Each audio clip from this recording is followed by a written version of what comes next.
Well guys, you can see what we're doing today. Out here where I chopped off corn silage, I am currently planting oats. Then after I run this oats out, I am going to go back and fill the grain drill with winterized.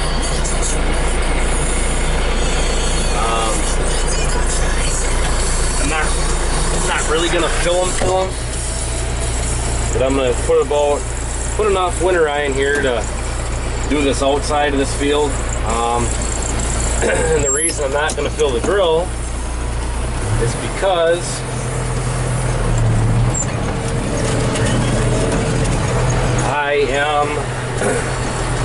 I gotta find a screen for cleaning the seat before I put it in the drill, because there is, you know, some inert matter in there that is probably gonna plug the flutes on the drill.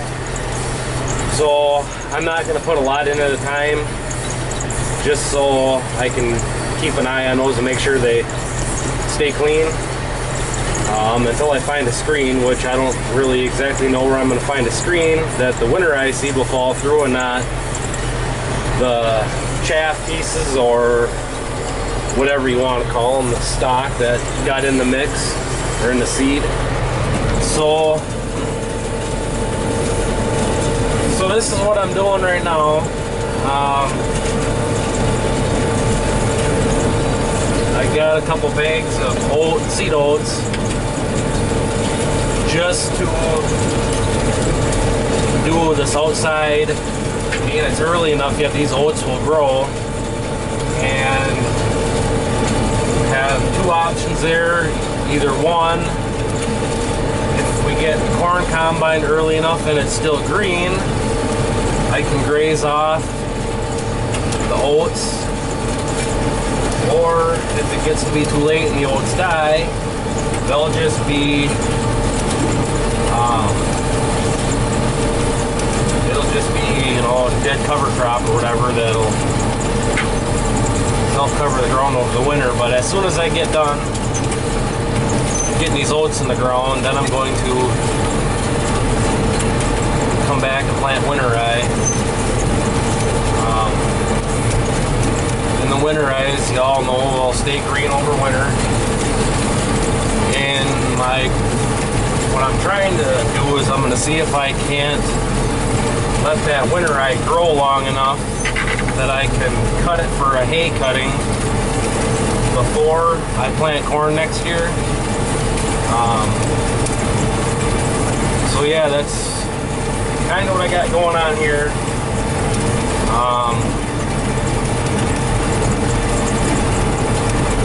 It would have been really nice if I would have chopped all 10 acres of this, planted the whole field, but until I get more cows, I don't need any more silage than what I chopped, so.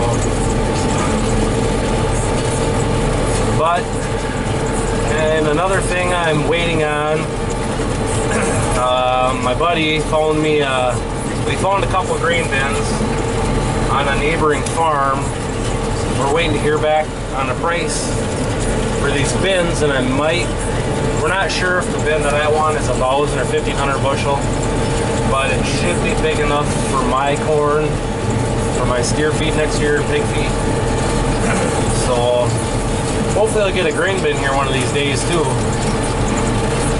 And we're kind of hoping that we can just lay these down on his dad's pulling tractor trailer. They have a bumper pull that sits really low to the ground.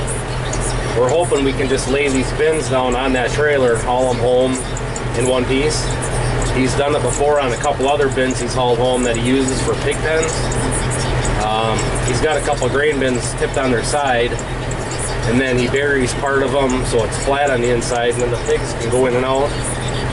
Basically, he just feeds them inside it, and the pigs for the most part lay outside anyway, so he kind of has it in a wooded area. So hopefully I can get a grain bin. Then I won't have to worry about storing corn in wagons over winter. So that's what's going on around here. Still waiting on parts for the chopper. The New Holland 2100. Parts were not in yesterday, so you know it's going to be Tuesday before, at the earliest, before we see parts. And I told them next time around when you need bearings, go down to bearing, I don't remember, it's called Bearing Warehouse or whatever in Eau Claire, but they normally have every bearing you can imagine down there, and we could be chopping right now. So that's where that sits. So I figured I'd take this time to get this planted quick, and then once we get rolling with harvest here, we're gonna chop. Another neighbor of ours has some, I don't know if it's 8 acres maybe of corn around the woods. The deer pick off every year, and it's not, there's never anything there to combine, so my buddy always chops it off. Well, the guy that owns the land, it's just blow sand down there. He wants me to plant winter rye there.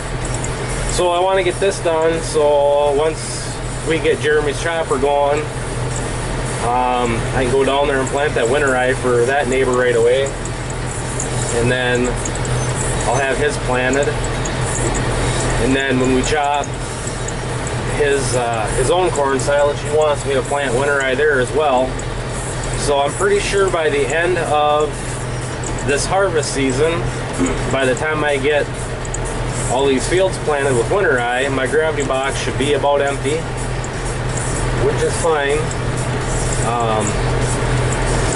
I'll make some money on the winter rye, which when I harvested it I hadn't planned on doing, but when everybody heard that I had combined it to save for seed, they asked me if I would plant for them. So and I kind of told them, well, if I have enough seed, I'll plant. If I don't have enough seed, we'll get seed. So yeah, that's kind of what's going on there. It's kind of a nice little plus. So yeah, that's what's going on. Get to use the no-till drill a little bit more. So, and I don't know, I might have to go out there and set my depth because I've seen a bunch of oats on top of the ground, but I don't know if I'm even going to monkey with it. They're talking rain for the next 4 days, so they should germinate regardless if they're in the ground or not. It seems like oats and winter rye you can pretty much sprinkle on top of the ground and they grow no matter what. But so yeah, that's what's going on, guys. So, and I want to thank everybody who has subscribed. This morning I noticed I was up to over 480 subscribers, and at the rate it's going, it shouldn't be long and I'd be over 500. So I want to thank everybody who subscribes, watches every day. I want to thank everybody who comments. It's a big part of it. It's fun to make the videos and have the videos to look back at myself when I'm bored and ain't got nothing else to do. Go back and reminisce on what we did, but it's also nice to have other guys comment on there. And as most of you know, I don't leave the farm much. I don't talk to a whole lot of other people that often, so it's nice to have people comment on what you're doing. So yeah.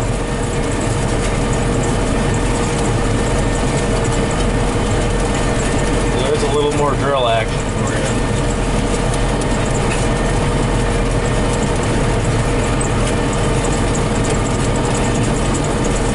I might have to take a cylinder stop out for them disc openers. That would get my other discs in the ground. I mean, they're in the ground, but like I say, I don't really care for these firming wheels that are on the back. They don't do that great of a job. So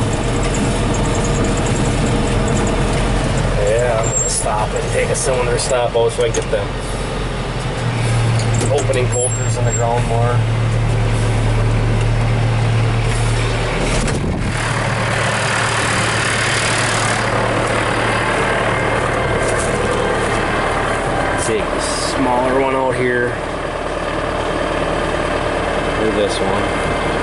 One of the two smaller ones.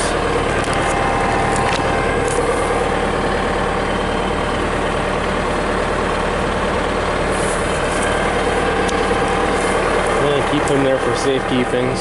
But yeah, it's you can see it's not getting in the ground as far as it should, but it's in there for the most part. But I'd like to see it in the ground a little more.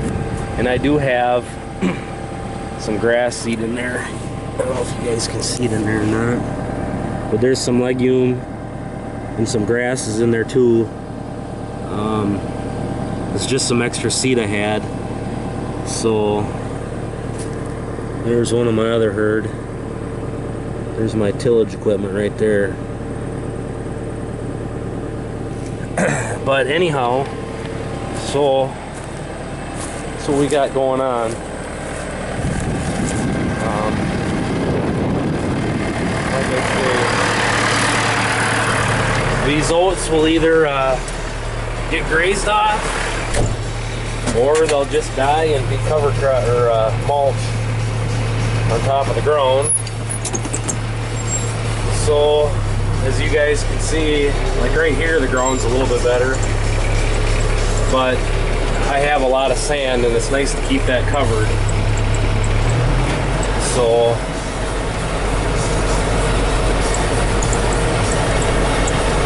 it's not really throwing money away. It's a benefit to the ground. And if we can get it combined early enough, and get that planted, and there's oats growing here and I graze it off, it's just another benefit. Normally, if you're trying to build organic matter, the roots build more organic matter than what's on top of the ground. So even if you graze off your cover crop, you're still building organic matter. Yeah.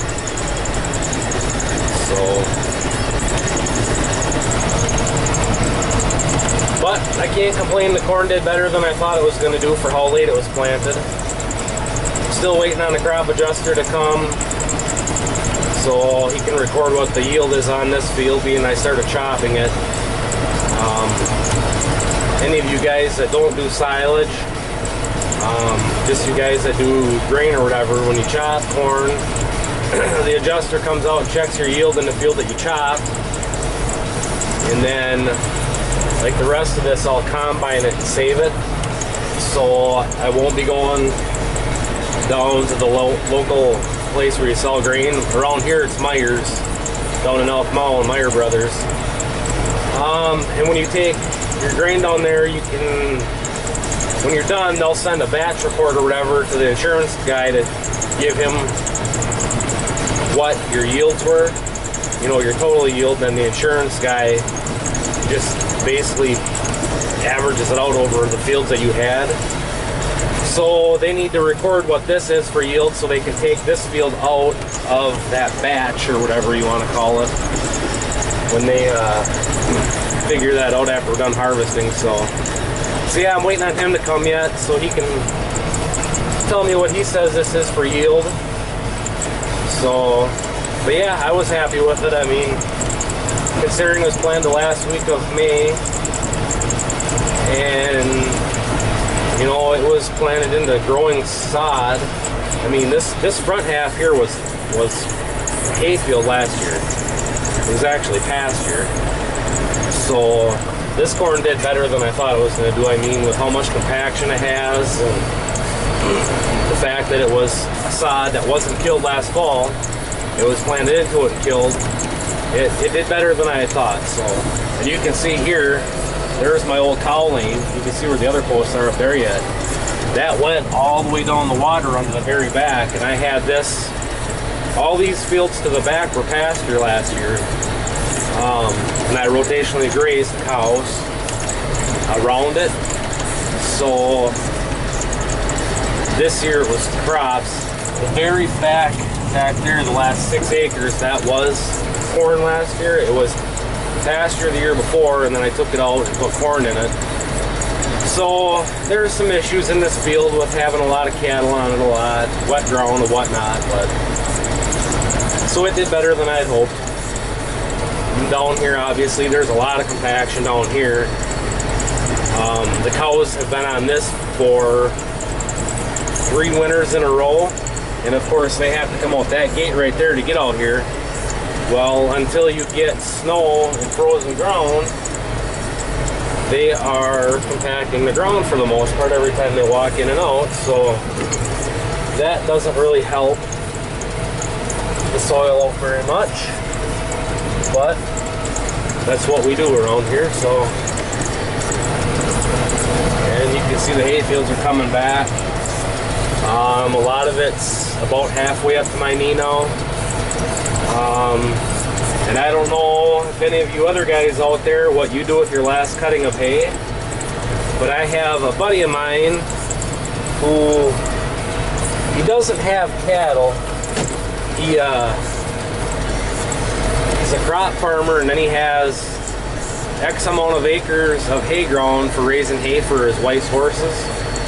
And what he does, the extra hay he sells. But anyways, his last cutting of the year, around this time of year, it's getting hard to make dry hay just because the dew is on the ground until noon, and it's already, you know, the sun's starting to set at 6:30.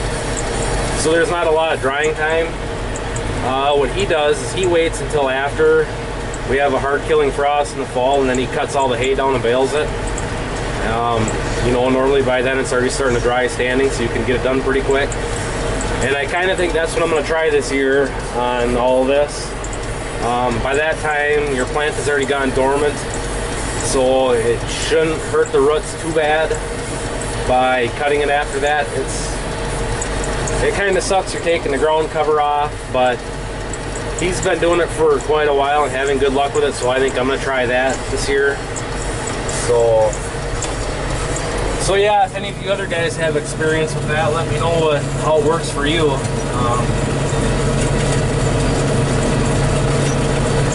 It's just, like I say, right now it's hard to make dry hay.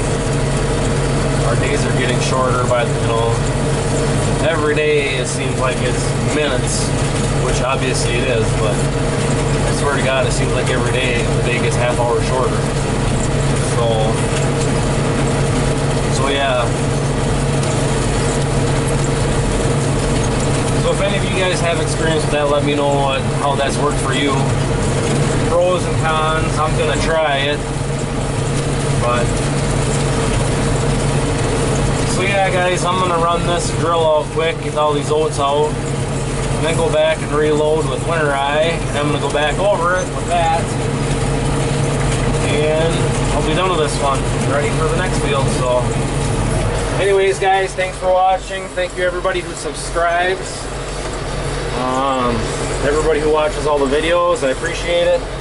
Thank you everybody who comments. I look forward to seeing the comments every day. So yeah, it makes it all worthwhile. So anyways, guys, we'll catch you on the next one.